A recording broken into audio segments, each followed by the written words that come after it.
All right, so the migrant influx coming up through Guatemala, through Mexico, and approaching the United States southern border is growing and growing and growing and growing. And now we're supposed to sit here and believe that this isn't organized at all, that there aren't any high power, upper echelon, left-wing groups, Marxist groups behind this initiative to bring these people up here, that nobody's telling these people where to go. Right? How do they know exactly what roads to take and to walk? I mean, I just don't get it. Is this supposed to be a grassroots movement? Are we supposed to believe that? Do any of these movements, so-called movements, around the world seem grassroots to you? Movements calling for mass immigration into the West, socialized everything, and borderline communism everywhere? I don't think it's a coincidence either that this is all happening right at the precipice of this 2018 midterm election, which is absolutely essential.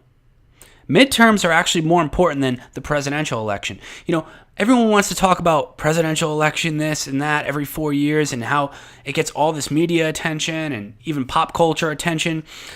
But really, I mean, you can affect more change in your local area and your local midterm elections than you can voting for president. Most presidents are just puppets, or at least to some degree, at the very least to some degree, puppets for lobbyists and other, centers of power within the government in the United States and across the world. Some more than others, obviously, but your local official, in many cases at least, not all cases, could be a well-meaning, genuine person that isn't bought out. So yeah, you should go vote for the people that you believe will represent you best in your local midterm election. And let me tell you, if you remember about 3 months ago, over the summer, we had the Abolish ICE, chant going around leftist circles as a result of the border situation with children being separated from their parents as a result of their parents bringing their children across the border to break the law. Good idea. And when they're detained, they're separated from their parents because their parents are breaking the law, just like anybody would be separated from their children if they broke the law and they're being detained. It's the law, and this has been the law. And the Trump administration was enforcing the law. Go figure. Which, of course, the Obama administration wasn't doing that. And what did this do? It pulled at everybody's heartstrings. And, you had liberals who many are well-meaning but are just, soy boys and girls that just follow their emotion, don't use logic, don't use reason, and don't think of the future, the consequences of what's going on. They're just bleeding heart goldfish, or NPCs, as we call them now, right? Just programmed by media and celebrity culture and all that to think certain things, and they just don't critically think about these opinions they have. And you better believe a brainwashing like this, with, media engineered children seemingly really upset and,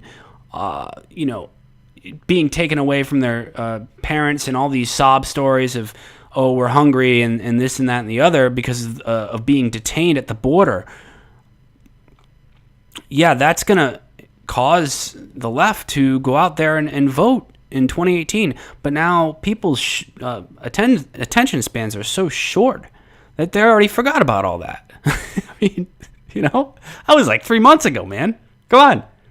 So now we have the new refresher, because when these people get to the U.S. border, you're going to have the same sob stories rolled out the week of the election.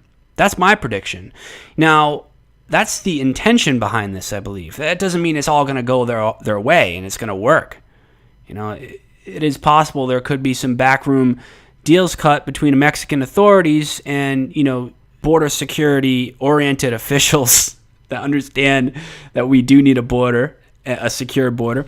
I'm not saying that the deals won't be cut and this won't be stopped in Mexico. I'm just saying this is the intention. Don't be surprised if this is what you see the days leading up to the election, because they'll engineer some stuff, they'll exaggerate some things, they'll pick the worst of the worst as well of this caravan and say, look, this is Trump's fault.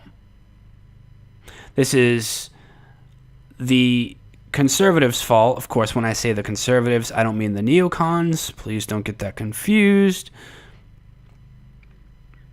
And don't vote for them. You see, the midterms are all about turnout. It's not about trying to convince people one way or the other. People already have their opinions. It's about turnout. Who's actually going to get up, go out and vote? Who's going to be more motivated to do it?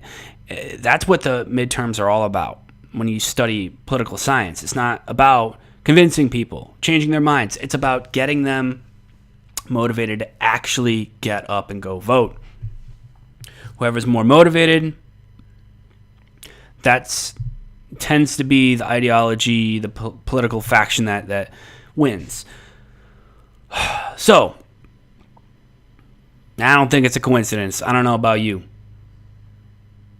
But this is coming, and we'll see what happens with it. I'll keep you posted. As always, let me know what you think. If you feel free as well to contribute on Patreon or PayPal or with Bitcoin or Ether, links in the description box. As always, it's been Press. Keep your head up, stay real, and no fear.